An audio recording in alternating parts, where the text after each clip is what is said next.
बहुत बहुत शुक्रिया, बहुत बहुत धन्यवाद। मंच पर आसीन आम आदमी पार्टी के नेशनल कन्वीनर और जिन्होंने देश की राजनीति को दशा और दिशा देने का सपना लेकर एक आंदोलन से एक सफलतापूर्वक पार्टी जो है वो उसकी स्थापना की, जिनके कामों की सिर्फ नॉर्थ इंडिया या सेंट्रल इंडिया या साउथ इंडिया में नहीं, पूरे विश्व में चर्चा होती है। मेरी मुराद है दिल्ली के क्रांतिकारी मुख्यमंत्री अरविंद केजरीवाल जी, हमारे राज्यसभा से मेंबर और पर्दे के पीछे रहकर पार्टी की रीढ़ की हड्डी को मनका करके मजबूत करने और रखने वाले डॉक्टर संदीप पाठक जी, पंकज सिंह जी सिंगरौली से जिन्होंने आंधियों में दिए जलाए, सिंगरौली वालों ने, मैं उनको मुबारकबाद भी देता हूं, रानी अग्रवाल जी और हमारे साथी भूपेंद्र जी, और आप सब लोग मध्य प्रदेश के कोने कोने से आए। ये कोई जनसभा नहीं है, ये कार्यकर्ता सम्मेलन है। ये कार्यकर्ता सम्मेलन है तो जनसभा कितनी बड़ी होगी आप अंदाजा लगा सकते हो। तो आप सबका बहुत बहुत धन्यवाद। मेरे सामने मीडिया वाले खड़े हैं, इनका बहुत बहुत धन्यवाद, जिन्होंने इस जनसभा को कवर करना है, खबरें पूरे देश में देनी है। सबको मेरी तरफ से नमस्कार, सत श्री अकाल। दोस्तों, मध्य प्रदेश एक ऐसा राज्य है जिसका बहुत भूगोलिक नक्शा भी और यहां की धरती और यहां के लोगों के काम और यहां की समस्याएं पंजाब से बहुत मिलती हैं। मुझे पता है जब किसानों पर गोली चली थी तब भी हम लोग वहां पे जाके आए थे, और आपको एक सुनकर और भी खुशी भी होगी, आपके यहां भी एक रीजन को मालवा बोलते हैं, हमारे वहां भी एक रीजन को मालवा बोलते हैं। आपका मालवा भी बहुत उपजाऊ है, बहुत जरखेज फर्टाइल लैंड है, बहुत जो बीजो वो उग जाता है।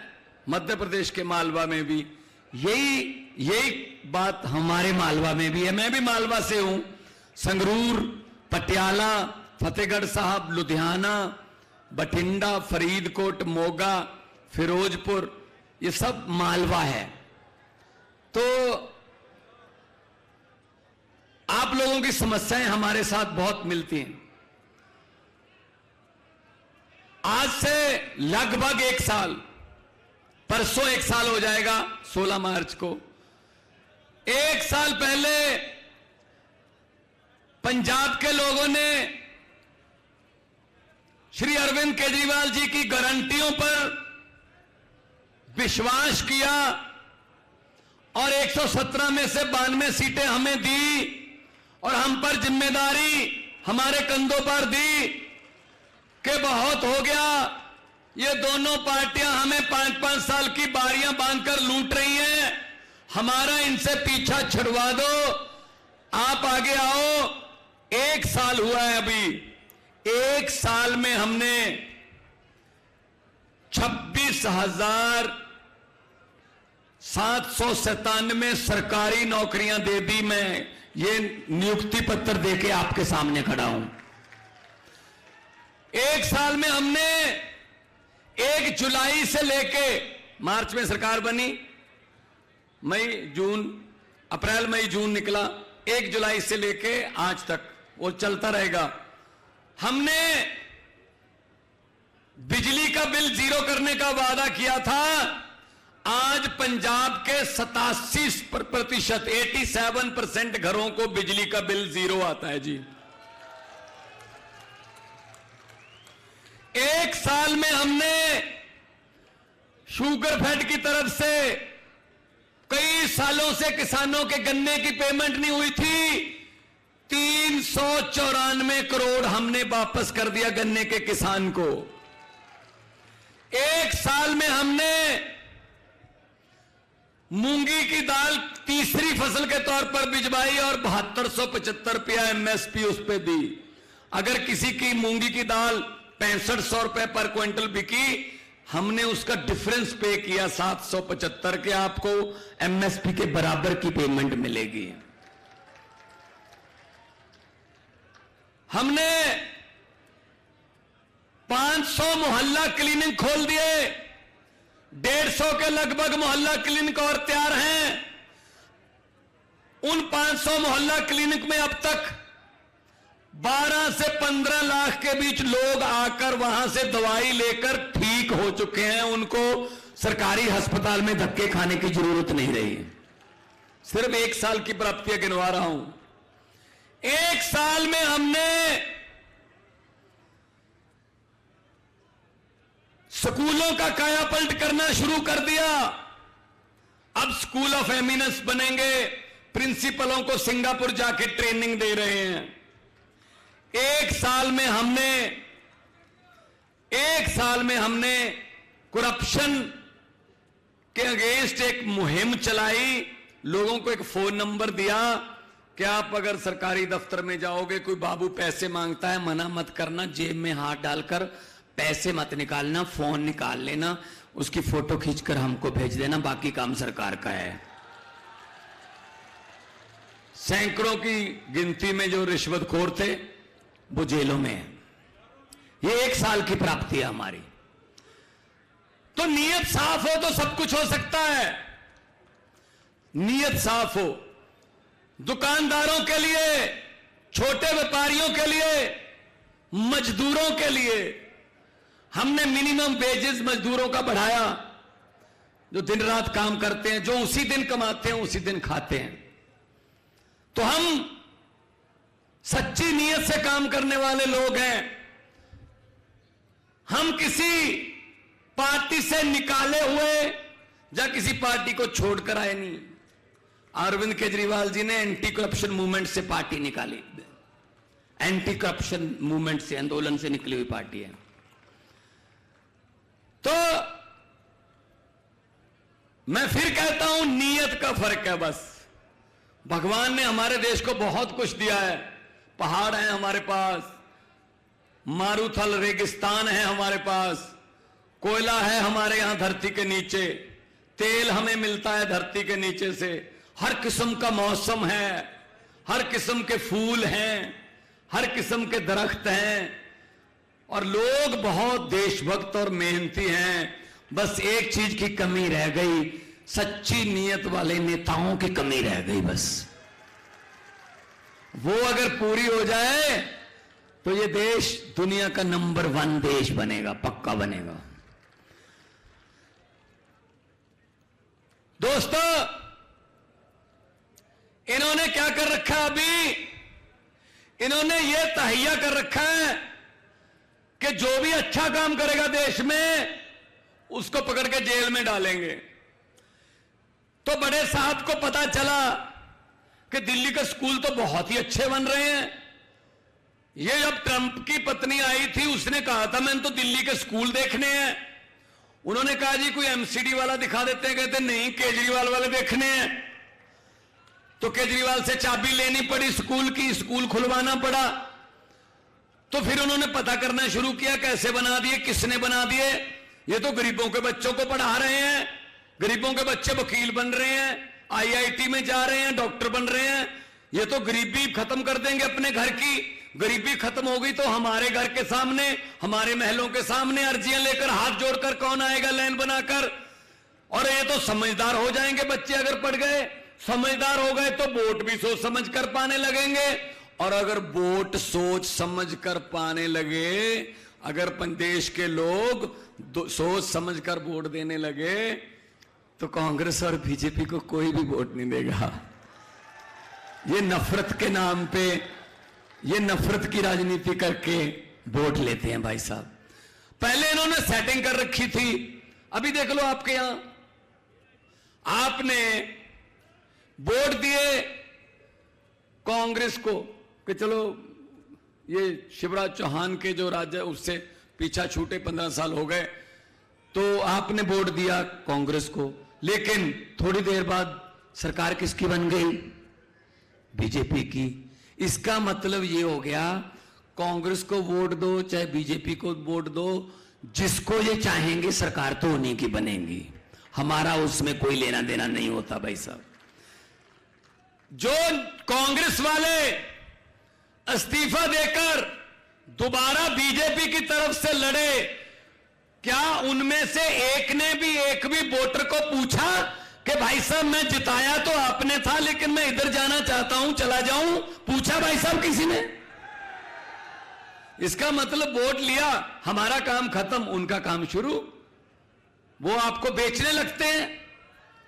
तो कांग्रेस की हालत ये हो गई कि लोग यकीन करना बंद कर चुके हैं कि कांग्रेस को वोट तो दे देंगे यार, लेकिन इनको सरकार चलानी नहीं आती, इनसे सरकार छीन लेते हैं।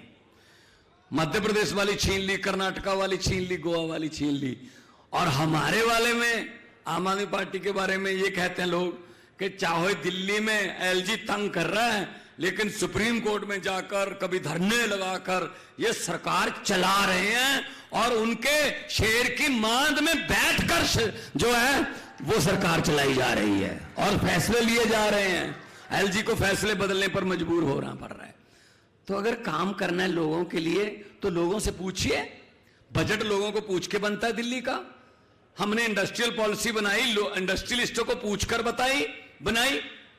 अभी खेती की एग्रीकल्चर पॉलिसी हमने बनाई, खेतों वालों से पूछा कितनी तारीख को नहर में पानी आना चाहिए, कितनी तारीख को नहर बंदी होनी चाहिए, कितनी तारीख को बिजली मिलनी चाहिए। तो अगर वही उनको पूछो भाई जिन्होंने काम लेना है। ये एसी कमरों में बैठकर बाबू जो बनाते हैं लिस्टें, वो असल में धरती पर लागू नहीं होती। तो इसलिए हमने ये कर रखा है, सरकार आपके द्वार। पंजाब के सारे अफसर हर हफ्ते में 2-3 दिन गांव में जाते हैं और जमीनों की रजिस्ट्रियां, प्रमाण पत्र, जो काम है वो गांव में चौपाल में बैठकर होते हैं, सबके सामने होते हैं। तो ऐसा मध्य प्रदेश में होना चाहिए या नहीं होना चाहिए? होना चाहिए ना, बस। और शिक्षा जो है, उच्च शिक्षा और वर्ल्ड क्लास की शिक्षा सबको मिलनी चाहिए। देश में सबका हक है पढ़ने का। पढ़ के उड़ारी मारे, खुला आसमान है उड़ने के लिए। लेकिन नहीं, गरीबों की किताबें और हैं, अमीरों की किताबें और हैं। गरीबों के टीचर और हैं, अमीरों के टीचर और हैं। तो फिर ये फर्क रखते हैं जानबूझकर, ये जानबूझकर फर्क रखते हैं कि इनको तो बस जिंदाबाद मुर्दाबाद पे लगा के रखो, इनको और कुछ नहीं करने देना। तो इन्होंने क्या करा कि जो स्कूल बना रहा है मनीष सिसोदिया है, ये तो फिर बहुत ही गलत कर रहा है। ये तो देश के बच्चों को शिक्षित कर रहा है, चलो उठा के इसको जेल में फेंक दो। अरे अस्पताल कौन बना रहा है दिल्ली में? ये तो पैरासीटामोल की दवाई से लेके 50 लाख तक के टेस्ट भी मुफ्त हैं। ये तो लोगों की उम्र बढ़ा रहे हैं 20-20 साल। ये तो जो हमने प्राइवेट हॉस्पिटल वालों से पैसे ले रखे हैं, कभी चुनावी फंड ले रखा है कि हम आपको कस्टमर देंगे क्योंकि सरकारी अस्पताल हम खत्म कर देंगे, वहां कोई जाएगा नहीं, जान बचाने के लिए मजबूरी में आपके हॉस्पिटल में आना पड़ेगा। अरे वो तो हमारे कस्टमर तोड़ रहा है। ये कौन है? वो सतिंदर जैन है जी, चलो पकड़ के जेल में डाल दो। ये नीति चल रही है इनकी। जो काम कर रहा है उसको पकड़ के जेल में डाल दो। अच्छा, जिसने करोड़ों रुपया लोगों से ठग लिया, जिसने नकली शेयर बना लिए, जिसने LIC को आपके तनख्वाह के, आपके पेंशन के पैसे को भी खतरे में डाल दिया, वो मोदी साहब का मित्र है, वो जहाजों में घूम रहा है भाई। उसको कुछ नहीं कहते, उसको कुछ भी नहीं कहते। ये कैसे हो गया? देखो, वो कहते हैं, बड़े साहब कहते रहते हैं अक्सर बड़ी बड़ी सभाओं में कि जब मैं छोटा होता था तो रेल के डिब्बों में चाय बेचता था। जब मैं छोटा होता था तो रेल के डिब्बों में चाय बेचता था। बड़े होकर रेल के डिब्बे ही बेच दिए, तेल बेच दिया, रेल बेच दिया, आपके वाला भेल बेच दिया, एयरपोर्ट बेच दिए, LIC बेच दी, सब कुछ बेच दिया। थोड़ा सा मीडिया खरीदा, बाकी सब कुछ बेच दिया, बाकी सब बेच दिया। तो ऐसे देश चलेगा क्या? जो अच्छा काम करना चाहता है, जो 130 करोड़ लोगों की जिंदगी बदलना चाहता है, तमन्ना रखता है, उसको भी हक है लोकतंत्र में कि वो अपना प्रोग्राम रखे। अगर प्रोग्राम लोगों को अच्छा लगेगा तो वोट मिल जाएंगे, वरना नहीं मिलेंगे, लोकतंत्र है। लेकिन नहीं, वो चाहते हैं हम ही हम। वो एक परिवार नियोजन का नारा है ना, हम दो हमारे दो, ये उसी नारे से चल रही है हमारी सरकार। ये दो और इनके दो, ऊपर वाले दो और नीचे अंबानी और अडानी, ये दो, बस हम दो हमारे दो। तो छोटे व्यापारी कहां क्या करेंगे? राज्यों के हक मारे जा रहे हैं। हमारा रूरल डेवलपमेंट फंड जो मंडियों में और मंडियों को आती हुई सड़कें बनाने में काम आता है, भाई साहब हमारा 9,000 करोड़ रुपया सेंटर दे नहीं रहा, दबा के बैठ गए। हमारा GST में हिस्सा जो बनता है वो नहीं दे रहे। क्यों भी? आप राज्यों को ऐसे क्यों कर रहे हो? टैक्स हम इकट्ठा करके देते हैं और अपना ही पैसा लेने के लिए इनकी मिन्नतें करते हैं। ये GST आधी रात को 12 बजे लागू कर दी, बुला के, सभा बुला के।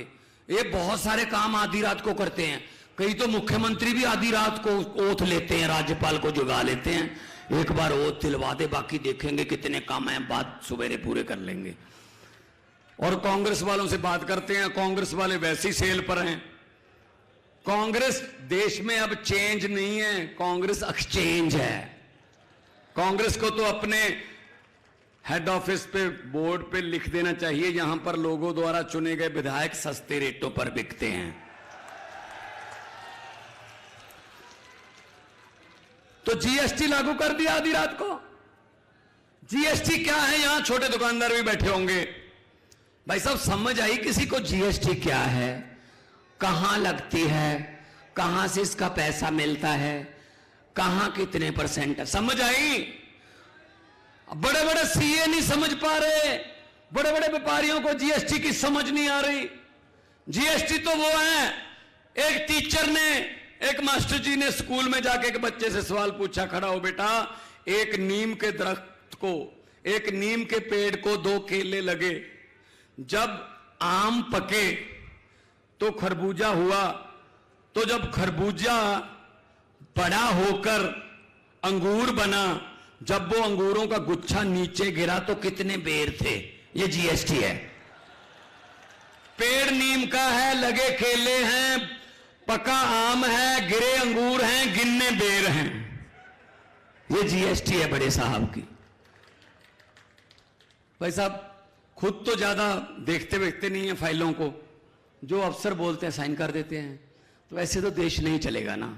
कितने फैसले ऐसे हो गए जो देश ने भुगते। नोटबंदी, अब खुद को तो पता नहीं इससे क्या हो जाएगा, अफसरों ने आके बता दिया सर साइन कर दो, इससे आतंकवाद कम हो जाएगा, इससे रिश्वतखोरी कम हो जाएगी। क्या नोट बदलने के बाद रिश्वतखोरी कम हुई? पहले 100-100 के और 500-500 के नोट थे। अगर किसी ने 1 लाख रुपए देने, किसी को रिश्वत देने के लिए 5 लाख रुपए देना था तो इतनी बड़ी गड्डी लेके जानी पड़ती थी। अब इतने से ही चल जाता है, 5 लाख है वो 1000-1000 2-2000 के कर दिए भाई साहब, इजी कर दिया बल्कि उनको।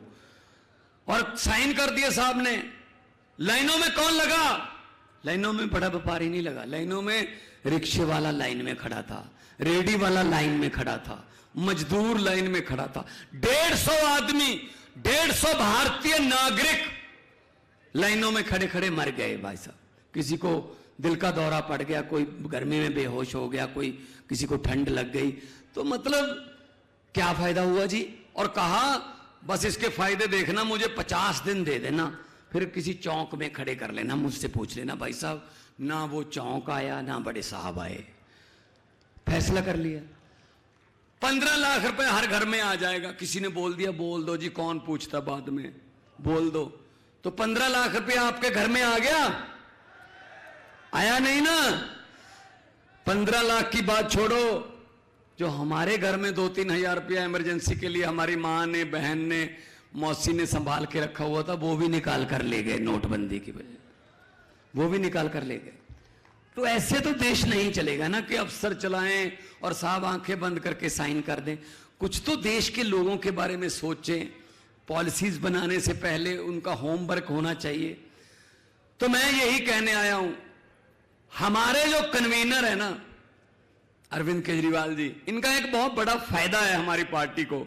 दिल्ली को फायदा यह है कि बिजली फ्री है, पानी फ्री है, महिलाओं को बसों में सफर फ्री है, इलाज फ्री है, 300 करोड़ वाला जो ओवरब्रिज होता है वो 150 करोड़ में बन जाता है। फिर भी दिल्ली पर 1 रुपया भी कर्जा नहीं बढ़ने दिया, 1 रुपया कर्जा नहीं लिया। इसका एक कारण है, इसका कारण यह है कि ये IRS ऑफिसर हैं, इनकम टैक्स के कमिश्नर रहे हैं, इनको पता है पैसा कहां से लाना है और कहां देना है। जनता से ही लाना है और जनता को ही देना है। जनता से पैसा लिया टैक्स का, और टैक्स के पैसे को बिजली के रूप में, इंफ्रास्ट्रक्चर के रूप में जनता को ही दे दिया। और ये कहते हैं फ्री की रेवड़ी है। फ्री की रेवड़ी थोड़ी है, अपने नागरिकों को फैसिलिटी देनी, सहूलत देनी, ये रेवड़ी नहीं होती। ये रेवड़ी उनको लगती है जिन्होंने सिर्फ 3-4 दोस्त पाल रखे हैं, बस ये उनको रेवड़ी लगती होगी। तो हुकूमत वो करते हैं जिनका दिलों पर राज होता है, हुकूमत वो करते हैं जिनका दिलों पर राज होता है। यूं कहने को तो मुर्गे के सर पे भी ताज होता है। तो दिलों पर राज कौन करता है? दिलों पर राज करता अरविंद केजरीवाल, जिसने अपना सब कुछ छोड़ दिया, नौकरी को लात मार दी और देश की भलाई के लिए निकल पड़े। बहुत सी बाधाएं आई, आलोचना झेली, आज भी झेल रहे हैं। और त्रिपुरा के रिजल्ट आते हैं, नागालैंड के रिजल्ट आते हैं, खुशी मनानी होती है। दिल्ली में गालियां हमको दे देते हैं आम आदमी पार्टी को कि ये आम आदमी पार्टी ऐसे करती है। तो हम त्रिपुरा नागालैंड लड़े भी नहीं भाई साहब, फिर भी हमको बड़े साहब हमारे बारे में बोलते रहते हैं कि इनको अंदर कर देंगे, अब इसकी बारी है, इसकी बारी है। मैं उनको कहना चाहता हूं कि शाख से टूट जाएं, शाख से टूट जाएं, हम वो पत्ते नहीं, आंधियों को कह दो अपनी औकात में रहें।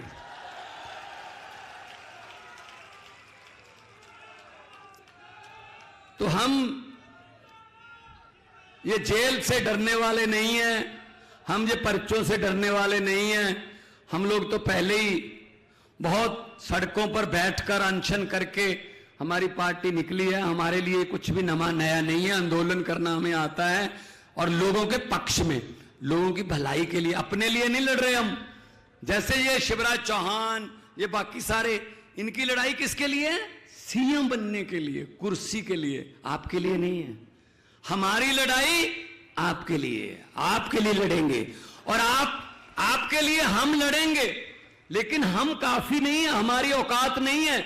हम आपको सिर्फ ये कह सकते हैं ये रास्ता और ये विचार इनके साथ लड़ाई के लिए काम आएंगे, इन विचारों को लेकर हम लड़ें, लेकिन साथ आपको देना पड़ेगा। लड़ाई पब्लिक की है, लड़ाई पब्लिक को लड़नी पड़ेगी, तभी फिर आप कह सकोगे कि ये हमारी सरकार है, ये हमारी सरकार है, इस सरकार में हमारा भी हिस्सा है। हमने भी मोटरसाइकिल में तेल डलवाकर एक रोड शो में हिस्सा लिया था, हमने भी 2-4 पोस्टर दीवारों पर चमकाए थे इनके, क्योंकि भाई साहब हमारे पास पैसे नहीं है, कोई लूटा हुआ माल हमारे पास है नहीं। इनके पास तो बहुत लूटा हुआ माल है, हमारे पास पैसे नहीं है, हमारे पास कोई, हम नशा वशा नहीं बांटते, हम कोई वोट नहीं खरीदते, हम तो प्यार से बात करते हैं, हम तो स्कूलों की बात करते हैं, हम तो अस्पतालों की, बिजली की, इंफ्रास्ट्रक्चर की बात करते हैं। और इनके पास पैसा है, ये कहते हैं हम लोगों को पैसा दिखाकर, पैसा देकर खरीद लेते हैं, हम लोगों को वोट डालने के लिए उनको पैसे दे देते हैं। मैं आपको बताना चाहता हूं, ये आपके घर पे भी आएंगे, वोटों के आसपास आएंगे। जब वोट आसपास आ गए ना, 15 दिन 20 दिन रह गए, तब ये आपके घरों पर आएंगे और आपको लालच देने आएंगे, आपको पैसे देने आएंगे। मेरी हाथ जुड़ के मध्य प्रदेश वालों को बेनती है कि जब ये पैसे देने आए, कृपया मना मत करना। लक्ष्मी घर पे आए उसको वापस नहीं करते, लेकर जेब में डालकर इनको बोल देना कि हाँ, और जिस दिन वोटिंग हो झाड़ू वाला बटन दबाकर बोल देना कि हाँ। जो जो समझ गए वो ताली बजाओ, बाकियों को माफ है। बहुत समझदार इलाका है संदीप भाई, बहुत समझदार इलाका है, सब समझ गए। यही है ना, यही होता है ना। एक और मौका आएगा आपके पास। आप इनके, भोपाल तो राजधानी है, आप इनके घरों के सामने जाते हो कोई काम के लिए, कोई गांव का काम, कोई शहर का काम, कोई सीवरेज का काम, कोई लाइटों का काम, किसी भी काम के लिए जाते हो, इन मंत्रियों के घरों के सामने इनका दरवाजा, इनके महलों का खुलता है आपके लिए?